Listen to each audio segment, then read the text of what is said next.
Now, Mother Nature continues to provide the gift that just keeps on giving. Things are changing in the greater Blanchette Township area, and we're at the point where we need to talk.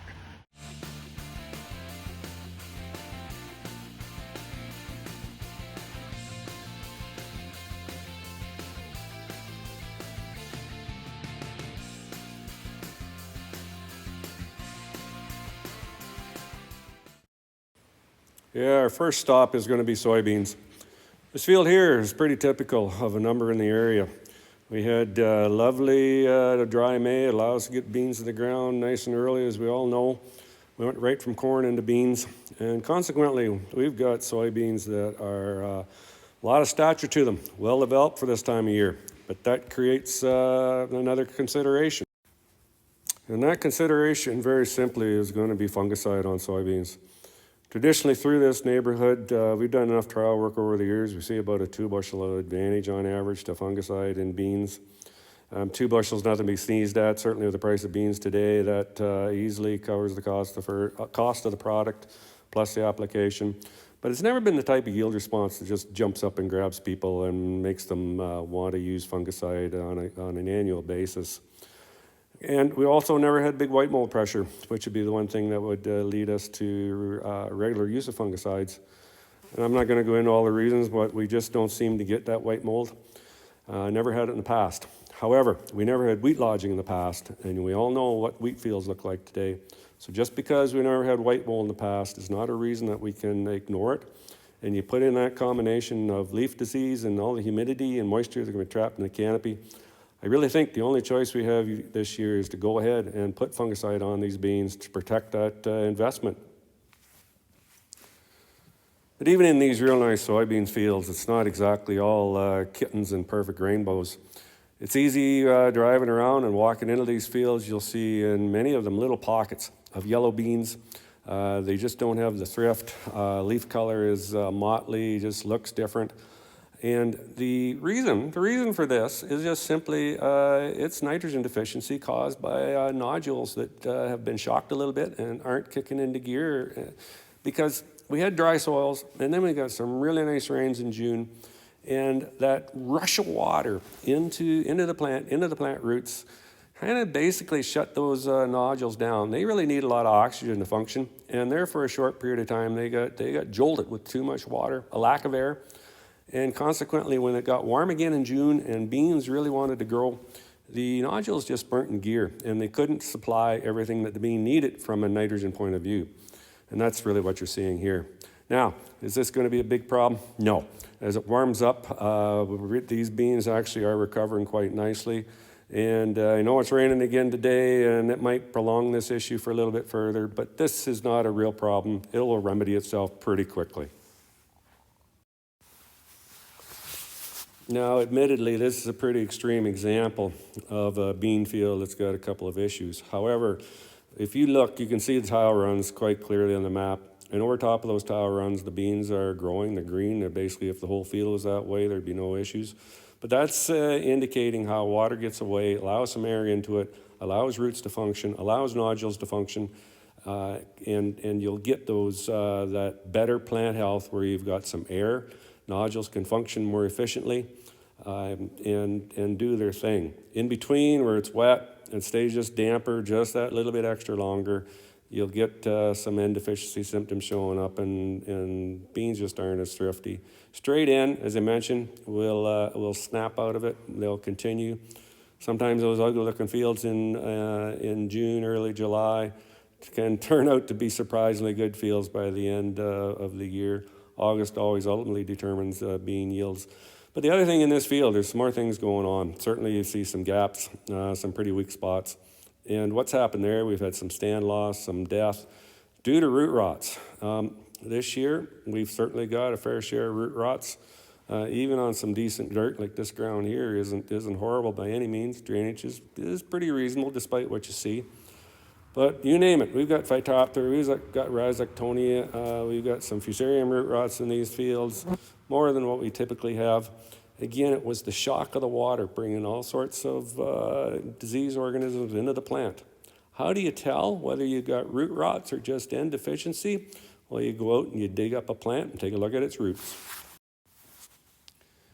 Yeah, so here you got a plant I dug up, pretty good nodulation on it, but it didn't have the thrift we'd like to see. And where my finger is, you got a bit of red discoloration on the stem, and that's kind of typical of Rhizoctonia root rot. It's not really wildly severe in this plant, but that's Rhizoc. It has a red look to it on the outer part of the stem. Certainly an indicator of root issues. But really, if you want to get a better look at a root, we'd take a different technique. Yeah, if you really want to get a little bit better look at a root, you take a good sharp knife and slice it open like I've done here. And what you're looking for is to be expected. Nice, white, healthy root tissue, no discoloration within that root. Make sure you clean your knife off and don't drag mud through it. But as long as you got a good, sharp, clean knife, you'll see a healthy root will be nice and white and clean.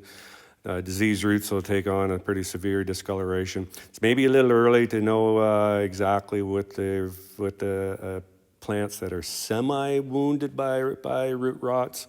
But as long as you see white tissue, you can rest assured that plant's probably going to contribute to yield by the time it's over. Again, August will determine how this all works out. And unfortunately, some of those real nice lush stands of beans in June turn out to be not quite so wonderful come harvest time in September. But now let's take a minute and go to the next issue that's upon us. To no great surprise, we've got to look back at our lodged wheat. There's some issues going on in this lodged wheat, and that's where we're heading next.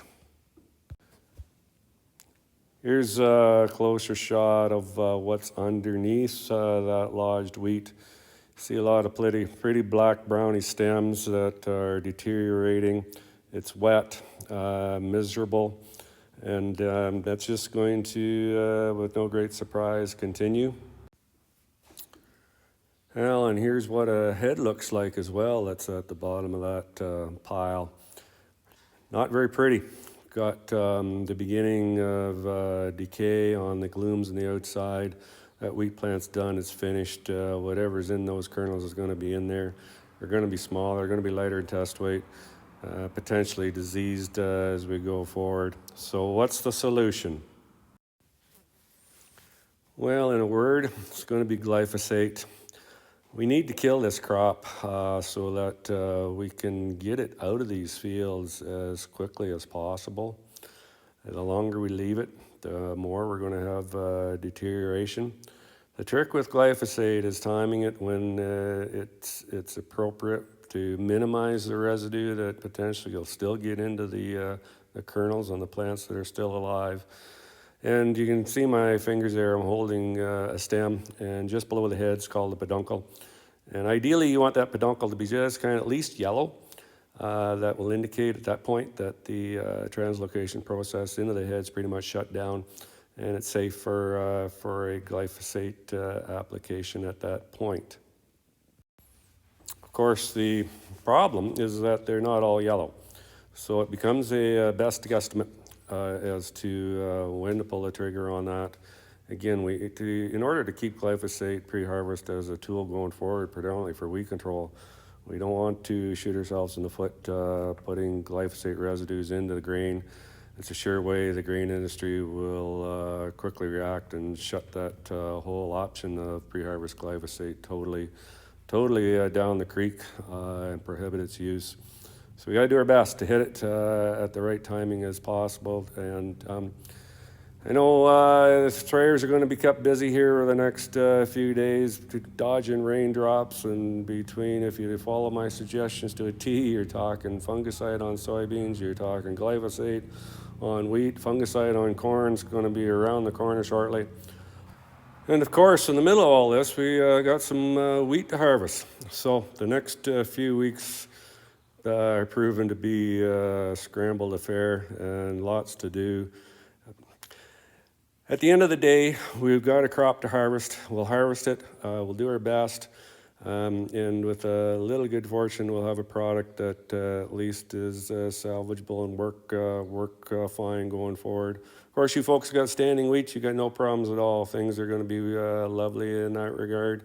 You're going to have a good crop, and be thankful for that. That's it for now, I would say, for this episode. We've covered enough good news and bad news. So everyone, take care. Be thankful for your health. Be thankful for your family's health. Good luck. And once again, I'll be back with a future episode, hopefully after this wheat crop is over and done with.